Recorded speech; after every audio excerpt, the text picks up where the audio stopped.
वाले मोहम्मद। बुजुर्गान मुहतरम, आज़ादारान सय्यदुल शुहदा,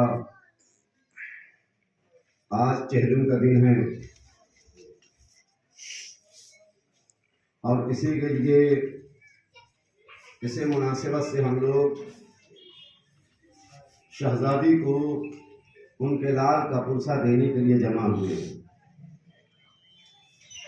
और आज की मेरी मजलिस आखिरी मजलिस हदिये समाप्त कर रहा हूँ इसी उन्वान के दायर में कि खालिक कायनात का इरशाद गिरामी सूरह निसा की आयत नंबर 59 कि ऐ ईमान वालों, अल्लाह की इताअत करो,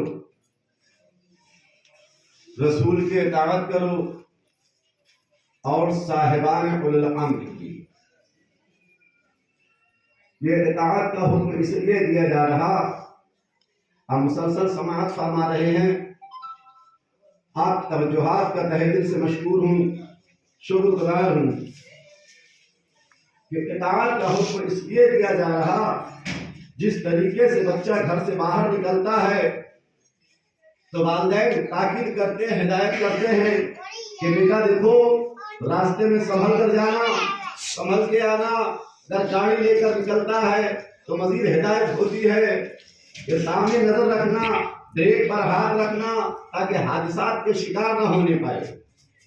तो ये तो हम हर घर के अंदर देख रहे हैं, अपने बच्चों को भी हिदायत करते हैं। मकसद क्या होता है कि बच्चा सलामती के साथ घर पर वापस आ जाए। बस इसी अंदाज से खालिक कायनात भी अपने बंदों को हिदायत इसीलिए कर रहा है कि तुम अल्लाह की इताअत करो, रसूल की इताअत करो, साहिबान उलुल अम्र की इताअत करो, ताकि आपकी जिंदगी हादसात से महफूज रहे। अब अगर आप बच्चा ये कहता है कि पापा मैं बड़ा हो गया, बाबा जान मैं बड़ा हो गया, आप छोटा था तब भी आप मुझे वो बोलते थे जिस तरह संभल के जाना, देखते हुए जाना, अब तो मैं बड़ा हो गया हूँ, बराबर तो आपकी हिदायत पर अमल कर रहा हूँ। ये बार बार आप मुझे रोकते रहते हैं, मुझे टोकते रहते हैं। तो अज़ीज़ान गिरामी, अगर ये न रोके और न टोके तो नतीजा क्या होगा आपकी नजर के सामने है। अच्छा चले, यहाँ ना टोके, यहाँ ना रोके, स्कूल में जाए वहां भी टीचर टोकता है, रास्ते में जाए वहां भी कोई आपको टोकेगा। अब आपको कोई टोकने वाला ना मिले, आप अपनी बाइक लेकर रोड पर दौड़ाना शुरू कर दीजिएगा। यहां से अजमेर तक चले जाइएगा, आपको कई चौराहे ऐसे मिलेंगे जहां सिग्नल लगा हुआ है। देखा है ना आपने सिग्नल, लेकिन जैसे ही आप करीब पहुंचे पता लगा सिग्नल बंद हो गया। सिग्नल बंद हो गया, अब आप क्या करेंगे? मुझे बताइए, आप क्या करोगे? क्या सिग्नल तोड़ के चले जाएंगे? मैं कहता हूं तोड़ डालिए, इसलिए कि आप आजाद पैदा हुए हैं। आप चाहते हैं हमें कोई रोकने वाला न मिले, कोई टोकने वाला न मिले, लेकिन कोई इंसान तो नहीं, मगर लाइट देखकर आप पहचान गए कि ये सुर्ख लाइट बता रही है, ये लाइट लाल कलर की लाइट बता रही है। आप आगे हरगिज न बढ़ना, वरना हादसे का शिकार हो जाओगे। अल्लाह मोहतरम, एक मरतबा हिम्मत करके आगे बढ़कर देखिएगा। जो आगे बढ़ा, घर से निकला, आगे बढ़ा, पता लगा थोड़ी देर के बाद या तो अजमेर के हॉस्पिटल में होगा और या कब्रिस्तान में होगा। ये आजादी का नतीजा है। अल्लाह ने कहा आजाद जरूर पैदा किया, लेकिन मैंने शिकंजा इतना नहीं कस दिया है कि तुम बिल्कुल तुम्हारी आजादी सल्ब हो गई है। आप कम से कम जो मैंने आपको बुकलेट दी है उसका इस्तेमाल करो, आपकी आजादी भी बरकरार रहेगी, आपकी सेहत भी बरकरार रहेगी। सलावत पढ़िएगा मुझे को बुलंद आवाज में।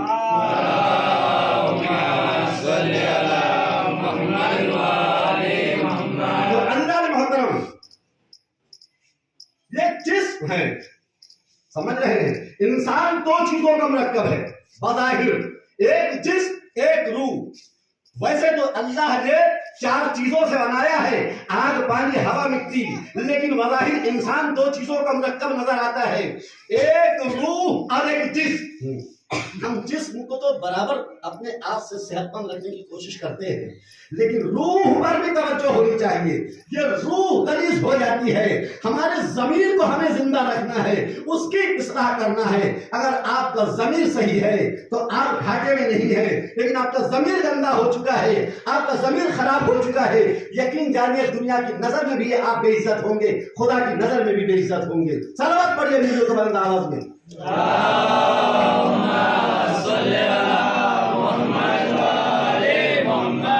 अब अल्लाह ने हुक्म दिया इताअत करो, लेकिन इंसान उसकी रूगर्दानी करता है।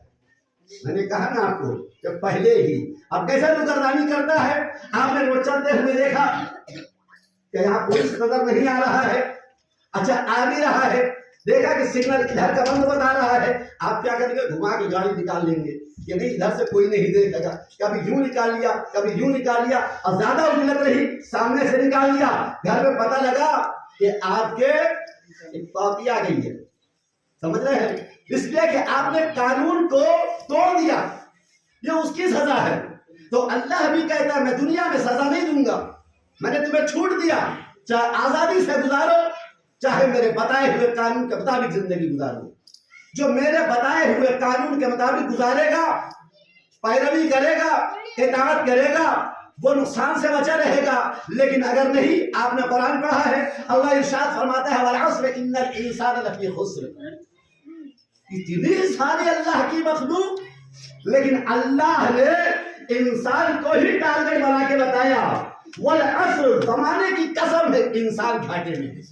पता लगा सारी मखलूक अल्लाह की इताअत में सरशार है, लेकिन अगर रूह गर्दानी कोई करने वाला है तो वो इंसान है। सलावत पढ़ दीजिएगा बिल्कुल का बंदा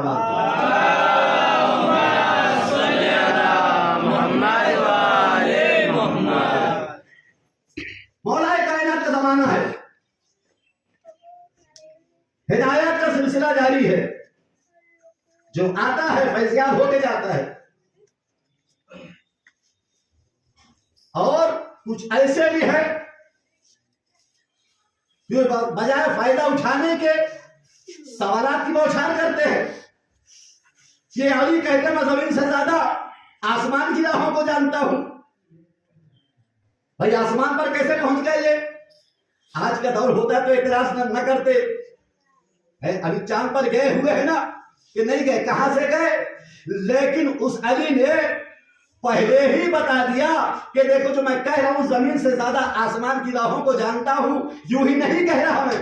आज जमीन से कितने गुना बड़ा है सूरज? आपको अंदाजा है? 13 लाख गुना ज्यादा बड़ा है। अगर ये जमीन 1 गज की है तो इसका मतलब है कि 13 लाख गज का सूरज है।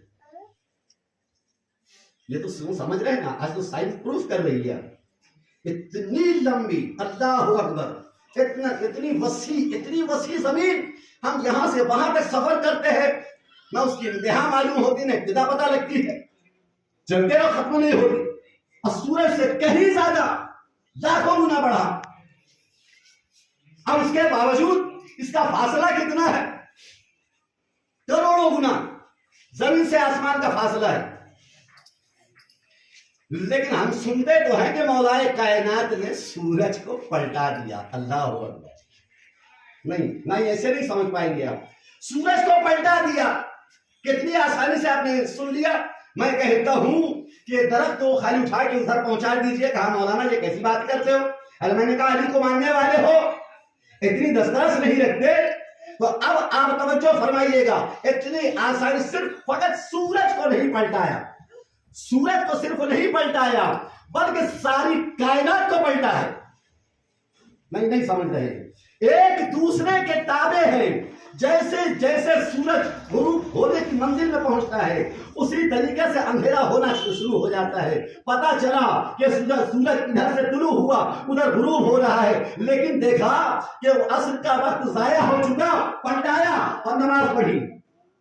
समाज आप ही से इसके पहले भी आपने सुना है। लेकिन अल्लाह ने गिरामी उस सूरज को 70,000 फरिश्ते खींचते हैं, 70,000 फरिश्ते उसे धकेलते हैं। समझ रहे? अब जब मौलाए कायनात बलौनी के इशारे से पूरे निजाम को पलट दिया, लेकिन भला बताइए कि दुनिया में कोई इंसान से टकराया? नहीं।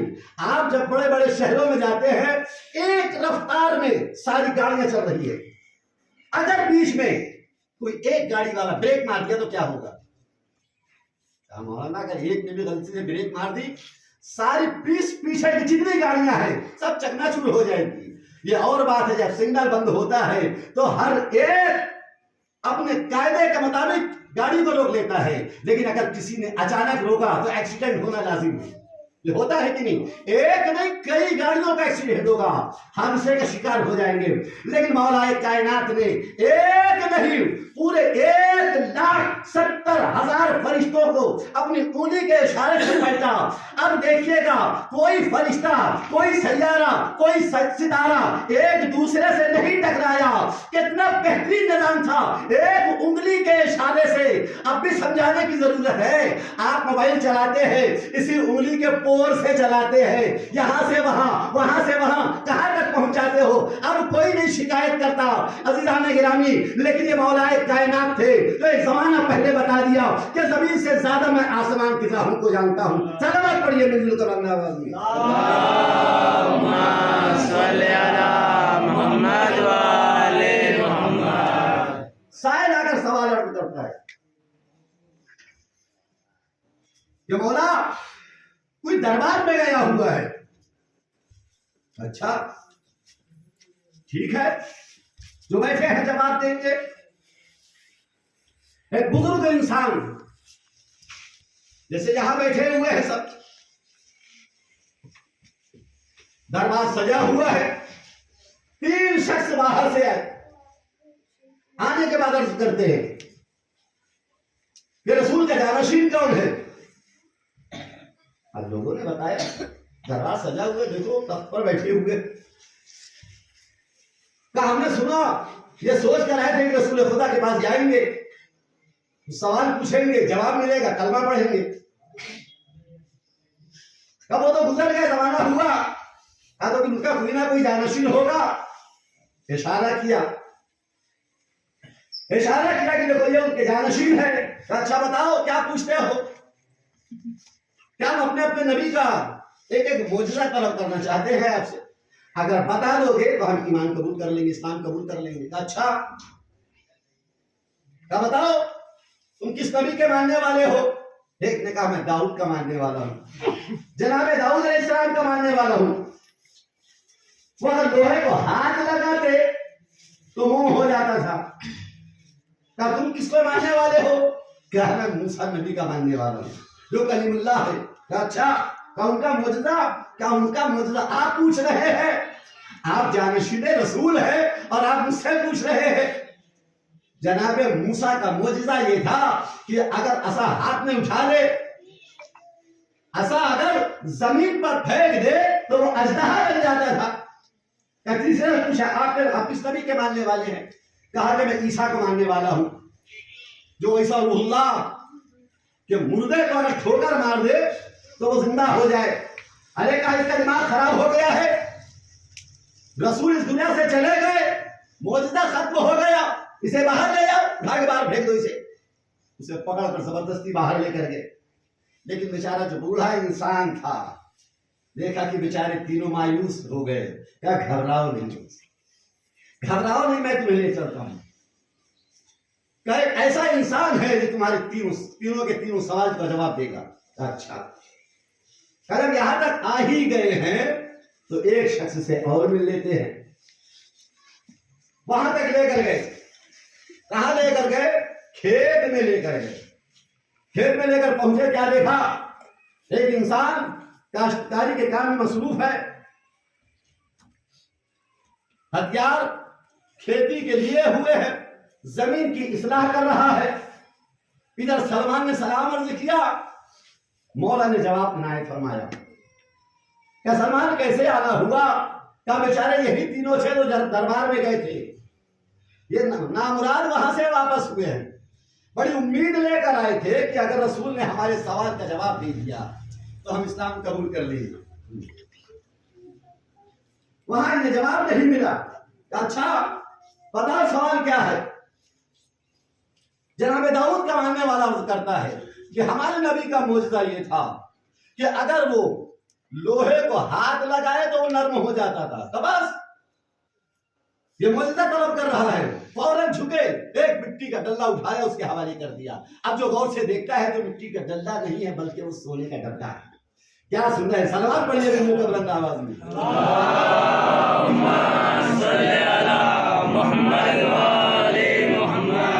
कहा दूसरा, वो तो अर्ज करता है ये सलमान, ये तो हमारे नबी से कहीं बेहतर मौजूदा इन्होंने दिखाया। वो तो कुछ पढ़ते थे और हाथ लगाते थे तब मुंह बनता था, लेकिन ये तो उठाया और सामने पेश कर दिया। लगता है सच्चा जानशीन रसूल यही है।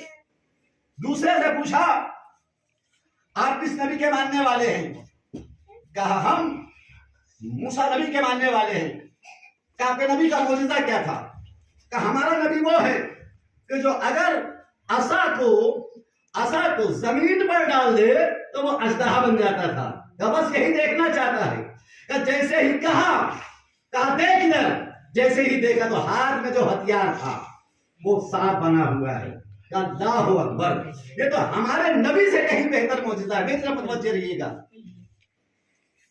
इसलिए कि हमारा नबी जब असा जमीन पर डालता था और वो अजदहा बन जाता था, तब उसके बाद अपनी रिदा में हाथ लपेट कर तब से पकड़ते थे। लेकिन ये तो हाथों को गर्दिश थी, वो सांप भी बन गया और डरे भी नहीं, पकड़े रहे उसी तरीके से। क्या अब तो मान लिया? कहा ये हमारे नबी से बेहतर मौजूदा है। ईसा के मानने वाले से पूछा कि तुम ईसा के मानने वाले हो तो तुम्हारे नबी का मौजूदा क्या है? तुम अपनी जबान से बताओ। क्या हमारे नबी का मौजूदा ये है, हमारे नबी का मौजूदा ये है कि वो मुर्दों को जिंदा कर देते थे। अच्छा तो ठीक है, चलिए ले चलिए, किस मुर्दे को जिंदा करना है? कब्रिस्तान लेकर गया वो। अब जब कब्रिस्तान पहुंचे तो जो सबसे बोसीदा कब्र थी, सबसे जो पुरानी कब्र थी, उस कब्र को ठोकर मारा और मुर्दा कफन छाड़ता हुआ बाहर निकला।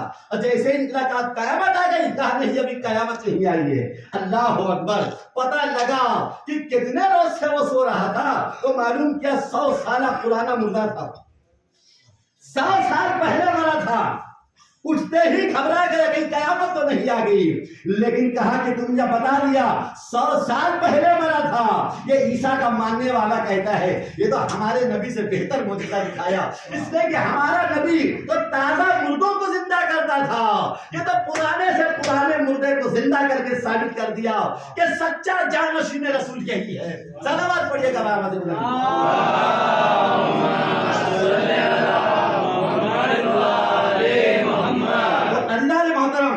ये कारवां रुकता नहीं है, फिर भी परेशान करने के लिए आगे बढ़े कि नहीं। ये अली को इसका इम्तिहान हम ही करना चाहिए, जिसे आज के दौर में भी होता है, लेकिन आज भी यहां नहीं मालूम कर सकता मैं। एहतराम नंबर दो, यहाँ से अभी नहीं बोलूंगा, इंशाल्लाह बाद में पूछेंगे जवाब दे दूंगा, लेकिन इतनी खामोशी रही तो धूप ज्यादा है, इंशाल्लाह मैं भी बहुत कम वक्त में उतर जाऊंगा।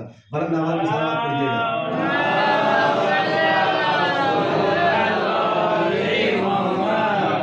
ये जमीन पर बैठे बैठे आसमान की बातें करते हैं, क्यों न हो इनको चकमा दिया जाए। एक ज़ईफा को राजी किया कि तेरा जवान बेटा है, हमारे साथ थोड़ी देर के लिए उसे भेज दे। अच्छा कहां ले जा रहे हो? का बस ऐसे ही थोड़ी सी मजाक करना है। उसे समझा बुझा कर राजी कर लिया और लेकर आए, जनाजे के अंदर उसे लिटा दिया और ऊपर से कपड़ा ढाक दिया। कहा जा अली नमाज जनाजा पढ़ा दीजिए। तवज्जो फरमाइएगा, अभी मैयत हो गई है गोहरिया में, और नमाज जनाजा में अगर शरीक हो गए तो देखना कि पेशवाम साहब नमाज कैसे पढ़ा रहे, मौलाना नमाज कैसे पढ़ाते हैं। और आपने न जाने कितनी अमवात देखी होगी, शरीक हुए होंगे। जैसे ही जनाजा रखा जाता है तो मौलवी पहले पूछता है कि इस मैयत का वारिस कौन है। समझो फरमा रहे हैं, मैयत का वारिस कौन है? तो जब वारिस मालूम होता है कि फला उसका वारिस है तो उसे इधर बुलाओ। जब मैयत का वारिस जो करीब आया, क्या नमाजे जनाजा पढ़ा दूं? अल्लाह अकबर। वारिस से पूछा कहा पढ़ा दो? क्या नमाजे जनाजा पढ़ा दूं? क्या पढ़ा दो? क्या नमाजे जनाजा पढ़ा दूं? क्या पढ़ा दो? अब जैसे ही इधर तूने तकबीर बुलंद की, अब ये धीरे धीरे पीछे सरकना शुरू हो गया। समझ रहे हैं? 2 कदम पीछे हट गए, दूसरी तीसरी तकबीर हो गई। अब एक मतलब जब नमाज तमाम हुई, कहते हैं या अली, आप तो कहते हो हम जमीन से ज्यादा आसमान की लौहों को जानते हैं, क्या फिर तुम्हें कोई शक है? अरे कहा हम कैसे माने, इतनी बुलंदी पर आसमान है, हम वहां तक जा भी नहीं सकते, लेकिन आप पर्दे के अंदर इंसान जिंदा है कि मुर्दा आपको तो वही नहीं पता।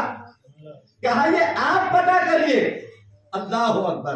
अब ये आप पता करिए, जब इसलिए तो उसे कहा था कि जैसे ही 2 से 3 तकबीर हो जाए, ये 2-3 में रह गए, लेकिन कहा कि तकबीर 3 हो गई। आप खोल कर देखिए तो सही, आपको उठ जाना चाहिए, लेकिन वो उठा ही नहीं।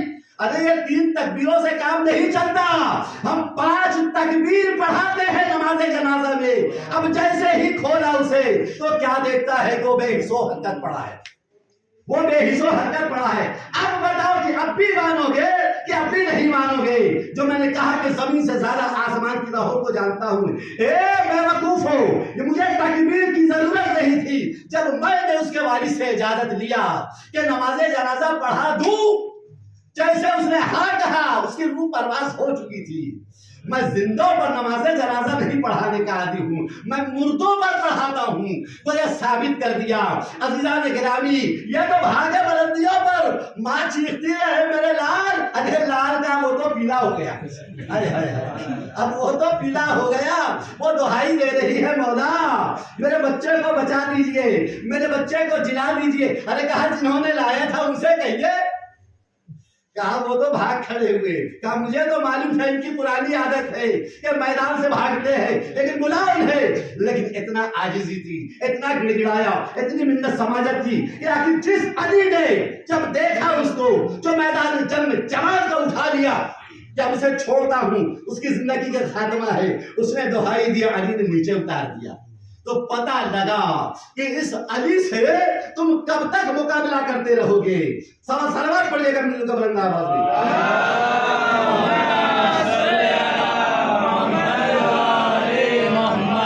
इसी पर तमाम नहीं,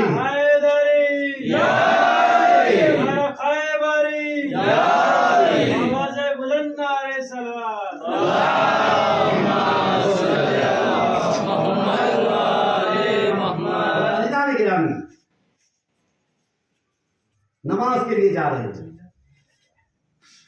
मोजिज़ाते आले मोहम्मद जिल्द अव्वल, रोजाना रसूल का ज़माना है, पाबंदी से लोग जाने वाले जा रहे हैं, सुबह जा रहे, दोपहर जा रहे, शाम जा रहे हैं। देखा कि सुबह में कुछ आदमी जख्मी हो गए, शाम में कुछ आदमी जख्मी हो गए। आज नमाज में आए नहीं शौकत भाई, क्या बताऊं, जानवर ने जख्मी कर दिया। अच्छा, मैं तो भाई आपकी नमाज में दिखे नहीं कल मैं शाम में गया तो मैं भी जख्मी हो गया। जो जा रहा है जख्मी आ रहा है, जब जख्मी हो गया तो कैसा जख्मी हुआ? क्या कोई कांटे चुभ गए? क्या नहीं? क्या फिर क्या हुआ? क्या नमाज के लिए जा रहे थे, फला यहूदी के कुत्ते ने हमारे लिबास को फाड़ दिया, जख्मी भी कर दिया, लहूलहान हो गए, तो कैसे आते हम? अच्छा, अब देखा कि हर घर में मातम बपा है, कई लोग जख्मी है, क्या मालूम किया जाए? एक कुत्ता बावला हो गया है, पागल हो गया है। जो नमाज में जितने आए थे उन्हीं को लेकर चले। अब जो फरमाइएगा, जो कलमा पढ़ रहे हैं वो अटैक कर रहे हैं, जो कलमा गो नहीं है उनका हाल देखिए। काटा किसने? एक नजिसुल ऐन जानवर ने काटा। तवज्जो फरमाइएगा जान गिरामी, एक नजिसुल ऐन जानवर ने काटा, लेकिन वो भी किसका था? यहूदी का कुत्ता। समझ रहे हैं? यहूदी कलमा गो है नहीं, लेकिन सारे लोगों को लेकर वहां चले, तत्बाब किया। अंदर से आवाज आई, कौन? कमा मोहम्मद। जैसे दरवाजा खोला, क्या रसूलल्लाह आप? अरे मुझे बुलाए होते मैं आ गया होता। है क्या सुन रहे हैं? यहूदी कह रहा है मुझे बुलाए होते मैं आ गया होता। या मुसलमान थे, बुलाते थे, भागते थे। कितना फर्क है जाने मोहतरम, जरा देखिएगा कि मुसलमान उनको बुला रहे, भाग रहा है, यहाँ यहूदी कह रहा है हमें बुलाए होते तो हम आ गए होते। लेकिन जाने मोहतरम, अच्छा ठीक है, आप कैसे आपका आना हुआ? कहा कि आपके कुत्ते ने हमारे कई सहाबियों को जख्मी कर दिया है, उनके कपड़े भी उखाड़ डाला है, कबूलाल से ढांढापट दीजिए, क्यों लोगों को जख्मी कर रहा है? बांध के रखिए, उसे घर के अंदर रखिए, मुकफ्फल करके रखिए, लाभ में रखिएगा। लेकिन अज़ीज़ान मोहतरम, आगे क्या कहता है यहूदी? कितना यकीन है रसूल के ऊपर में। कहा या रसूल अल्लाह, आप तो रहमतुल आलमीन है, क्या इसमें कोई शक? क्या इसी आलमीन के अंदर वो कुत्ता है? आप आवाज दे दीजिए, आप वो आ जाएगा। अल्लाह अकबर, यहूदी के घर के अंदर कुत्ता है, लेकिन यहाँ भी तो समझाना चाह रहा है उन कलमा गोयों को कि देखो मैं यहाँ से बता रहा, अभी कलमा नहीं पढ़ा, लेकिन अभी बता रहा हूँ जो रहमतुल आलमीन है, सारे जहान के लिए रहमत बनकर आए हुए हैं, किसी भी दुनिया में होगा भाग कर आएगा। इसीलिए कहा मैंने कि या रसूलल्लाह आप रहमतुल आलमीन, उसे आवाज दीजिएगा, आ जाएगा। रसूल ने आवाज दिया, भागा हुआ आया। आगे ही सबसे पहले अर्ज करता है, तवज्जो फरमाइएगा, जहां तक मेरी आवाज जा रही है, एक नजीसुल ऐन जानवर कह रहा है। जैसे ही सामना हुआ, अर्ज करता है सलाम अलैका या रसूल अल्लाह। है अल्लाह अकबर, अपनी ज़बान में रसालत तो सलाम कर रहा है, रसूल को सलाम अर्ज कर रहा है। लेकिन जैसे ही सुना कि ये सलाम अर्ज कर रहा है और अर्ज कर रहा सलाम अलैका या रसूल अल्लाह, अब वो यहूदी कहता है या रसूल अल्लाह, या रसूल अल्लाह, ये कुत्ते से गया बीता मैं नहीं हूँ, पहले तो मुझे कलमा पढ़ाइए। जब एक कुत्ता आपको रसूल कह के सलाम कर रहा है तो मुझ पर फर्ज है कि पहले मैं कलमा पढ़ूं। कलमा पढ़िएगा मुझे तो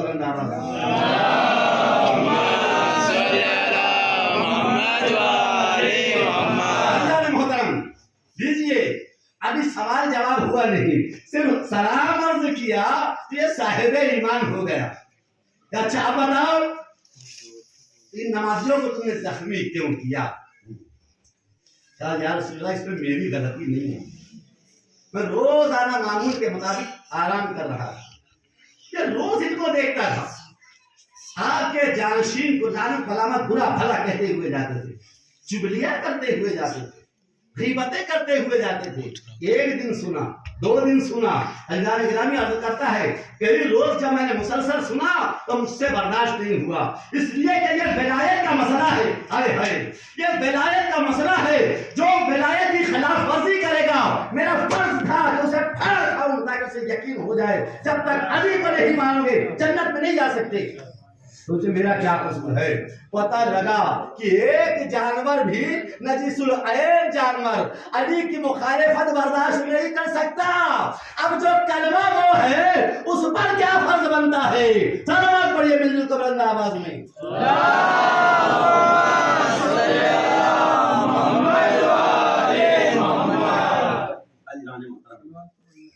तपिश बहुत ज्यादा है, ज्यादा देर शायद नहीं होगा। एक मंजर की तरफ इशारा करता हूँ और इन्हीं से आपके जहन को तरवरत की तरफ तवज्जो कर देता हूँ कि ये अली वो है जो सारी दुनिया को देता है, जो हाजिर है उसे भी देता है, जो गायब है वहां तक भी पहुंचता है।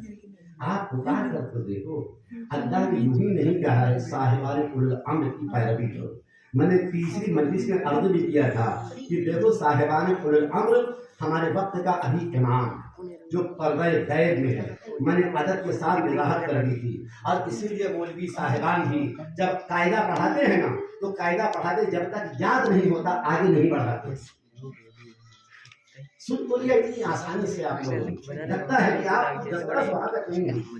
जब तक बच्चा अलिफ से ये तक याद नहीं करता मौलवी साहब से आगे नहीं बढ़ा। क्यों नहीं बढ़ाते? तो याद ही नहीं हो तो कैसे बढ़ाए? नहीं, ये हो ही नहीं सकता। कुछ और भी उसकी वजह उसके अंदर पोशीदा है। आप अलिफ से ये तक कितने हरूफ है मुझे बताइएगा? 28 या 29। या इसलिए कहा कि एक उसमें हमजा है जो अलिफ की आवाज पैदा करता है, समझ रहे हैं ना? वो दोनों के एक शुमार किया जाता है। अब बचे कितने? सिर्फ 28। मुतवज्जो रहिएगा। कुरान सामित कहा जाता है, चुप कुरान है, ये खामोश रहने वाला। और एक है कुरान नातिक यानी अइमा मासूमीन जो बोलते हुए कुरान है। एक नातिक, एक मुसहफ, एक नातिक, एक सामित। समझ में आ गई ना बात? अब ये 28 हरूफ में देखे जितने नुक्ते वाले हैं, जितने नुक्ते वाले हैं उनको जब अलहदा करोगे तो पता चलेगा कि 14 है। समझ रहे हैं? ये 14 हरूफ है। और जितने बगैर नुक्ते वाले हैं जब उन्हें अलहदा करोगे पता चलेगा कि ये भी 14 है। वो 14 हरूफ नातिक है, 14 हरूफ सामित है। अज़ान गिरामी जब ये दोनों मिले तो हुए 28। लेकिन अब भी मौलवी आगे नहीं बढ़ाता। क्यों? इसलिए कि उसके अंदर अब तो छुपी हुई चीज है, आपके सामने उसे ओपन कर रहा हूं ताकि कम से कम आप कभी भी बता सको, बच्चों को समझा सको। अलिफ किस तरीके से लिखा जाता है देखो, ये लकीर खींची सीधा, इसे कहते हैं अलिफ। लेकिन अगर आप इसे थोड़ा सा उर्दू के अंदाज में लिखे, अलिफ लाम पे अलिफ, सही है? बे अलिफ लिखो इसे पढ़ेंगे बा, ते अलिफ लिखो इसे पढ़ेंगे ता। समझ रहे हैं? और आगे बढ़िए। सीन लिखना है, सीन ये नून लिखिए पढ़ेंगे सीन। शीन ये नून लिखेंगे शीन। तो सीन ये नून कितने हुए? 3 हर्फ। शीन ये नून बोलेंगे कितने हुए? 3 हर्फ। अलिफ में कितने हुए? अलिफ लाम पे कितने हुए? 3। ऐसे हर एक जब मुकम्मल अदद आप निकालेंगे तो पूरे होते हैं 72। अल्लाहु अकबर। अरे अब तो जाके सुनो, जब तक ये 72 याद ना हो जाए आप कुरान नहीं पढ़ सकते हो। सलावत पढ़िएगा।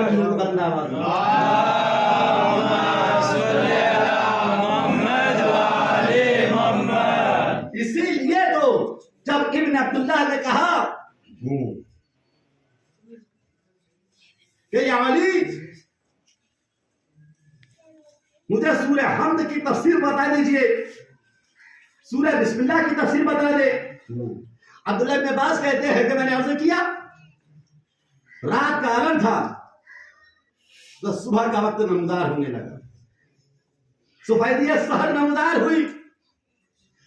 इब्न अब्बास मुफस्सिर कुरान और आज बैठे हुए हैं अली के सामने का बयान फरमाए।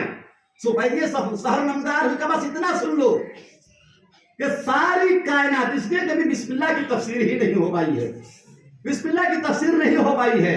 लेकिन बस यूं समझो सारी कायनात कुरान के अंदर सिमटी हुई है और सारा कुरान सूरह अलहम्द में सिमटा हुआ है।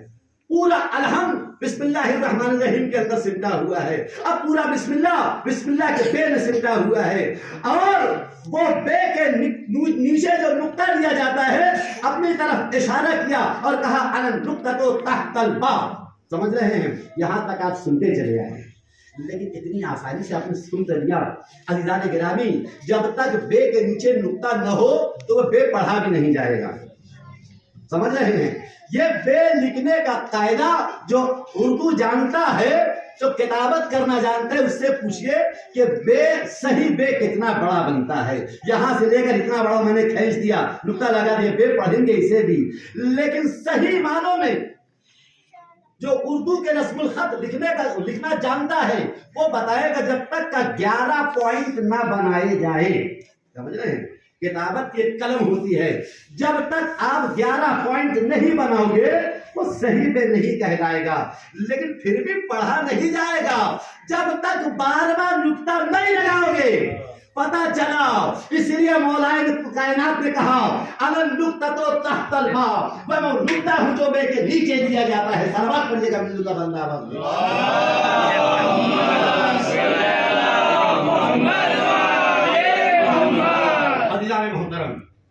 आखिरकार नाबीना इंसान वास्ता ढूंढता हुआ ही गया। मैं बड़ा भूखा हूँ, कसीरुल अयान हूँ, गुर्बत ज़दा हूँ, कर्जदार हूँ, कौन है जो मुझ पर रहम करे? एक शख्स ने कहा, देखो क्यों परेशान होते हो, मौलाए कायनात फला जंग जीत कर वापस हो रहे हैं, बेपनाह माल है उनके पास में, आज तुम्हारे सारे कर्जे अदा हो जाएंगे, तुम्हारी भूख का भी इंतजाम हो जाएगा, लिबास का भी इंतजाम हो जाएगा। क्या अच्छा, क्या कौन से रास्ते से आ रहे हैं, क्या फला शहरा से आ रहे हैं। अल्लाह ने मोहतरम आखिरकार पता बताया, कौन है वो इंसान आने वाला, नाबीना इंसान है, दिखाई तो देता नहीं, लेकिन जैसे उसने महसूस किया इसी रास्ते से आने वाले हैं, लोगों के शोर हुआ की आवाज सुनाई दी, भीड़ से अंदाजा लग गया, इसलिए क्या बचने वाला है हर एक आ रहा है सामने, देने वाली नौबत होती है तो सब पीछे होते हैं, यहाँ अब लेने वाली नौबत है, इसलिए कि अली लेकर आ रहे हैं, हर एक दामन फैलाए हुए है। ये बेचारा नाबीना है, ये नाबीना सोच रहा है कि इतनी भीड़ में आखिर मुझे कौन देखने वाला है, लेकिन कैसे पता लगा लिया कि अभी तक मेरी आवाज पहुंच जाए। उस एक छोटी सी कंकरी उठाई और हवा में उछाल दिया। कितना एतमाद था उस नाबीना इंसान को, हवा में उछाल दिया, वो कंकरी गई और मौलाए तकियान के दोशे मुबारक पर जाकर मस हुई। क्या कौन है वो उस्ताद जिसने ये गुस्ताखी की? इमाम के सवाल पर जवाब देना वाजिब है, तवज्जो फरमाइएगा। कौन है वो उस्ताद? मुझे नहीं मालूम अंदर कौन है कौन नहीं, हम अगर हम आवाज दें अंदर कौन है, तो जो अंदर हो उसका जवाब देना वाजिब है कि नहीं? और ये जबकि इमाम जमाना कह रहा है वक्त का, कौन है वो उस्ताद जिसने ये गुस्ताखी की? अल्लाह ने मोहतरम फौरन कहता है मौला मैं नहीं गौर नहीं किए, ये जबान से भी गूंगा था, लेकिन जैसे ही इमाम ने कहा जवाब देना वाजिब, जबान मिल गई उसे, जैसे ही मिल गई कहा बोल क्या बोलता है, कहा मौला मैं भूखा भी हूँ, कसीरुल अयाल भी हूँ, कर्जदार भी हूँ। अच्छा कंबर इसे रोटी दे दो। मौला वो तो कतार में है, तवज्जो फरमाइएगा, जो सुनी हुई चीज है लेकिन तवज्जो फरमाइएगा। मौला वो तो कतार में है, ऊंट के ऊपर है, कहा ऊंट दे दो, क्या ऊंट कतार में है, कतार दे दो। ये दीजिए, सखावत पर सखावत जारी है। अल्लाह अकबर, अली के मानने वाले हैं, सखावत हो सो ऐसी हो। अल्लाह ने गिरामी कहा कतार दे दो, लेकिन जैसे ही कहा कतार दे दो, देख लिया दरियाए सखावत जोश में है, फौरन नाबीना को इधर बुलाया, कहा मेरे करीब आओ, जल्दी आओ। कहा क्या हुआ? फौरन उसने लिजाम पकड़ा दी, निहार निजाम पकड़ा दी उसको, ऊंट की जो लगाम उसको पकड़ा दी। क्या ये क्या? अभी नाबीना अभी से तो जबान खुली है, वो पकड़ रहा है। क्या ये क्या? अरे का खुशा नसीब 70 ऊंटों पर माल लगा हुआ है, ये उसकी रस्सी तुम्हारे हाथ में थमा दिया। अरे कहा बेवकूफ, मुझे भूख लगी है, ये रस्सी की जरूरत नहीं है। अरे कहा इसी कतार में तेरे सारे सामान मौजूद है जो तुझे चाहिए। कहा नहीं, पहले मेरा मौला का है मुझे बता, मेरी तरफ देखते रहिएगा, बात तमाम हो गई। अब मेरा मौला कहा है मुझे बता। लेकर आया, ले लाने के बाद कहा ये है तुम्हारा मौला। जैसे ही हाथ बढ़ाया, तवज्जो फरमाइए, जैसे ही हाथ बढ़ाया मौला का दामन पकड़ा और फौरन अपनी आंखों से मल लिया। हाय हाय हाय, अरे नाबीना था, जैसे ही रिदाए ईमान को आंखों पर पड़ा, उसकी गई हुई बीनाई भी पलट आई। अब कहता है मौला मुझे कुछ नहीं चाहिए, मुझे आंख भी मिल गई, जबान भी मिल गई। धन्यवाद पड़िएगा नबी का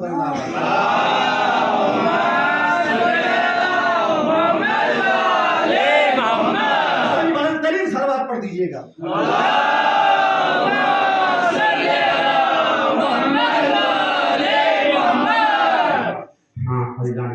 ये वो अली है जो लोगों को देता रहा, लोगों को बांटता रहा, कमी नहीं होने दिया, जो मांगा सो दिया।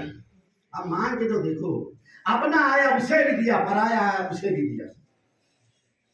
एक मोमिना आजादार कहती है, क्योंकि रात से मिजाज आप लोगों का आमादा है ना गिरिया उजारी का, मजलिसों पर मजलिसें हो रही है। मोमिना कहती है मेरे पास फर्शे अज़ा बिछा तो दी, लेकिन तबरुकात का इंतजाम नहीं। कल लोग आएंगे फर्शे अज़ा पर, मैं उन्हें क्या दूंगी? मसरूफ है गिरिया उजारी, मौला कहीं से मेरा बंदोबस्त कर दीजिएगा। उधर शौहर कहकर गया कि जाकर मैं भी कहीं इंतजाम करता हूं, इसलिए कल मजलिस अज़ा है, हम क्या देंगे? हम अज़ादार आएंगे, हमको क्या देंगे? अल्लाह अकबर। इतने में क्या हुआ, मोमिना के कान में मजलिस की आवाज आई। कहा तो सही, इस मजलिस में जाकर मैं भी शरीक हो जाती हूँ।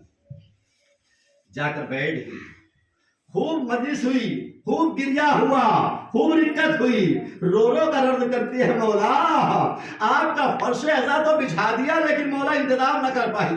ए मौला कल चाहने वाले अज़ादार आएंगे, मैं इनके सामने क्या पेश करूंगी? मैं शर्मिंदा हो जाऊंगी। अज़ादारों रो रो कर गिरिया किया, रो रो कर गिरिया कर करके अपना मुद्दा इमाम के सामने पेश किया, मौला के सामने रखा, लेकिन देखा तबरुकात तकसीम हो गए, सब अपने अपने घरों को चले गए। ये भी सर झुकाए हुए अपने घर में आई। अब जैसे ही घर में आई तो क्या देखती है, 4 मोमिना है जो मेरे घर में खिदमत अंजाम दे रही है। कोई सफाई में लगी है, कोई बर्तन सफाई करने में लगी है, और कोई अज़ा खाने को सजाने में लगी है। अल्लाह अकबर। अज़ादारों ये बढ़ बढ़ कर पूछती है आप कौन है? एक कहती है मैं मादरे मूसा मरियम हूँ। दूसरे से पूछती है आप कौन है? कहा मैं हव्वा हूँ। तीसरे से पूछा आप कौन है? कहा मैं हाजिरा हूँ। चौथे से पूछा आप कौन है? कहा मैं खदीजा हूँ। आप ईमान से रो रो कर बयान कर करके हमें यहाँ तक बुला लिया, आपकी खिदमत के लिए हाजिर है। अजरुकुम अल्लाह, आपकी आंखें रोने पर आमादा हो गई है। आज़ादारो देखा, एक कोने में बैठी हुई एक मौलमा बैठ करके के रो रही है,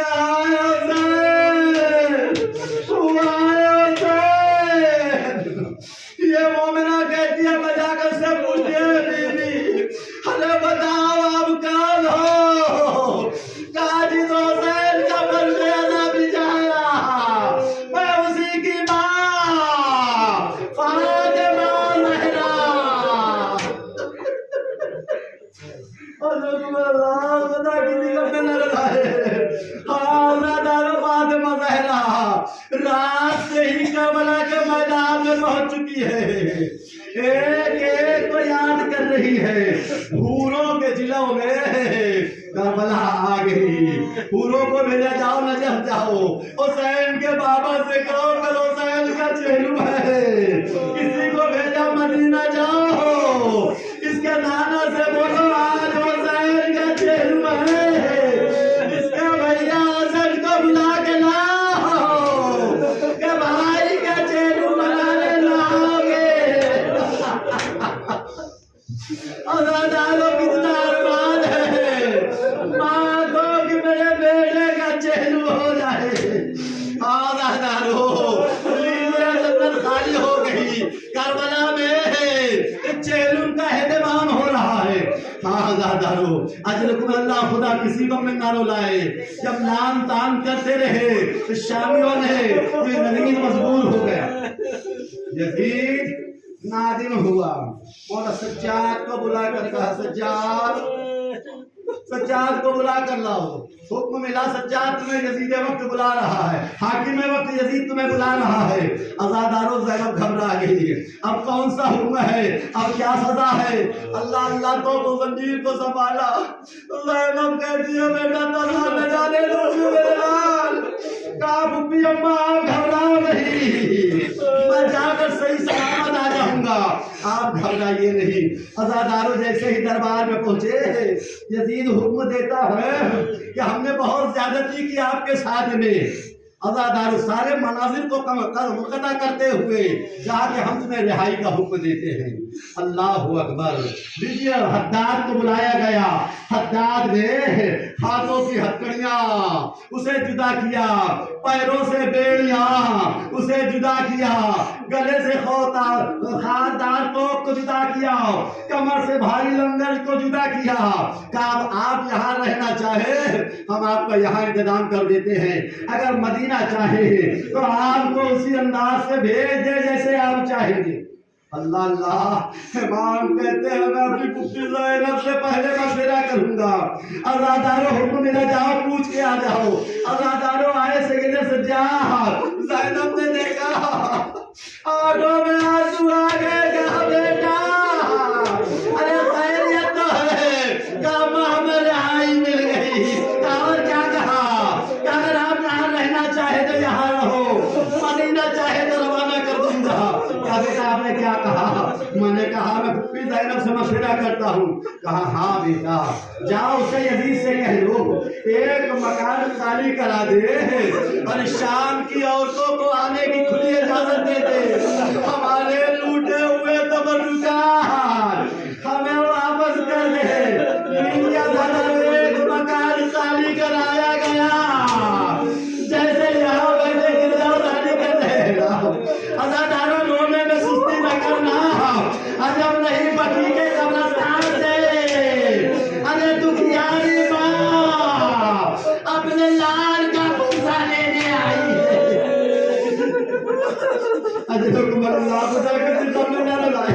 अज़ादारों कमरे कमरा खाली किया गया, सियाह पर्दे लगाए हैं, शाम की औरतें आना शुरू हो गई। अज़ादारों तबर्रुकात आना शुरू हो गए, तबर्रुकात आना शुरू हुए, चादरें आना शुरू हुई। एक एक बीबी अपनी अपनी चादर ले रही है, एक छोटी सी चादर। अज़ादारों नवाब ने देखा, अरे तड़प कर जिंदान में जा रही है। अजब आवाज दे रही हो बेटी सकीना, अरे आपकी चादर आ गई। अल्लाह अल्लाह। अजब नहीं के जिंदान में अरे रोने का तनाजुम बरपा था। अल्लाह। अब इसके बाद शुहदा के सर आना शुरू हुए, एक एक के सर आना शुरू हुए। अरे कभी कासिम का सर आया तो बढ़कर परवाह ने लिया, अरे जी बढ़कर रोया मेरे लाल कासिम। ए बेटा आए तेरे लाश को पामाल कर दिया गया। कभी और मोहम्मद के लाशे, कभी अकबर का लाशा आया, अकबर का सर आया, लैला ने बढ़ के आगोश में लिया, जी भर के बयान किया। आए बेटा अकबर, अरे तेरे चांद से चेहरे पर अरे किसी को रहम ना आया, अरे सीने पर बर्छी मारी। अज़ादारों एक मर्तबा हुसैन का सर आया, अरे सैदान यहाँ खड़ी हुई ताज़ेब को तबा, हुसैन का सर लिया, वहाँ हुसैन आका शोर मचा, वहाँ हुसैन आकी सदा बुलंद है। ज़ैनब ने कहा भैया ए भैया आपकी शहादत के बाद अरे खैमे जला दिए गए। ए भैया आपकी शहादत के बाद चादरें छीन ली गई। ए भैया अरे हम सकीना के गोशवारे छीने गए, करबला से कूफा, कूफे से शाम और शाम का जिंदान। ए भैया आपकी हमारे सकीना को हम बचा न पाए। में बहुत अपना हो गई।